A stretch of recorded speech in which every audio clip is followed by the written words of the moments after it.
জীবিকার তাগিদে প্রায় ৩ বছর আগে প্রবাসে পাড়ি জমান নরসিংদী সদর উপজেলার নুরালাপুর ইউনিয়নের আলগাপাড়া গ্রামের বাসিন্দা মোহাম্মদ নাজিমউদ্দিন। কিন্তু বিদেশে নির্মাণাধীন ভবনে কাজ করার সময় দুর্ঘটনায় প্রাণ হারান তিনি। দেশে রেখে যান স্ত্রী, 4 কন্যা সন্তান এবং বৃদ্ধ বাবা মাকে। অভিযোগ রয়েছে, স্বামীর মৃত্যুর মাত্র 6 মাসের মাথায় সরকারি বরাদ্দের 7 লাখ টাকা নিয়ে সন্তানদের ফেলে অন্যত্র সংসার করেন স্ত্রী হেলেনা আক্তার। আমার ছেলে মালয়েশিয়া বয়স 9 মাস, দুর্ঘটনায় মারা যায় সাত ভাঙ্গা।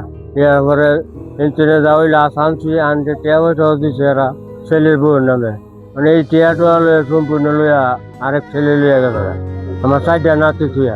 এরপর থেকে 4 শিশুকে লালন পালন করতে হিমশিম খাচ্ছেন বৃদ্ধ বাবা আব্দুল আলী। 2 বছরের শিশু তাওয়াবাকে একটি পালক পরিবারের কাছে লালন পালনের জন্য দেওয়া হয়েছে। আর 11 বছর বয়সী ফাতেমা, 9 বছর বয়সী ফারহানা এবং 5 বছর বয়সী আসিয়াকে নিয়ে মানবেতর জীবন কাটছে পরিবারের।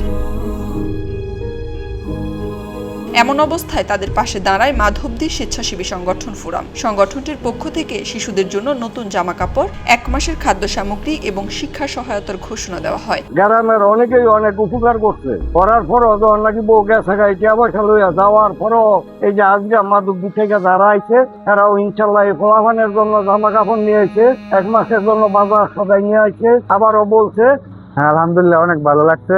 এরা চাইছে তিন সন্তান দেখাশোনা করবে বলছে, 12 নিচে।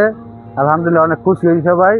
সংগঠনটির প্রধান উপদেষ্টা নরসিংদী জেলা বিএনপির যুগ্ম সাধারণ সম্পাদক ইঞ্জিনিয়ার মফিজুল ইসলাম এবং সংগঠনের নেতৃবৃন্দ জানান, প্রতি মাসের 7 তারিখে শিশুদের শিক্ষা উপকরণ প্রদান করা হবে। এই সহায়তা তাদের এসএসসি পরীক্ষা পর্যন্ত অব্যাহত থাকবে। লেখাপড়ার বিষয়টা তো দেখা গেছে আমরা চাই এখন থেকেই দেখা গেছে এসএসসি পর্যন্ত একটা সাবালক পর্যন্ত, বুঝলেন, পড়াশোনার জন্য আমরা তাদেরকে টাকা পয়সা, আর্থিক সহযোগিতা, বুঝলেন, যা কিছু লাগে পোশাক আশাক যা লাগে আমরা ইনশাল্লাহ দেবো, আমাদের সংগঠন থেকে দেবো।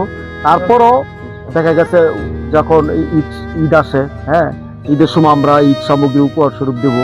এমন মানবিক উদ্যোগকে স্বাগত জানিয়ে সংগঠনটির ভূয়সী প্রশংসা করেছেন স্থানীয় জনপ্রতিনিধি, সুধীজন ও এলাকাবাসী। সে সাথে প্রবাসী সন্তানদের অর্থ উদ্ধার করে প্রাসণ্ড নারীর বিরুদ্ধে আইনি ব্যবস্থা নিতে প্রশাসনের প্রতি আহ্বান জানান তারা। খবরের কাগজ, নিখাদ, নির্ভীক, নিরপেক্ষ।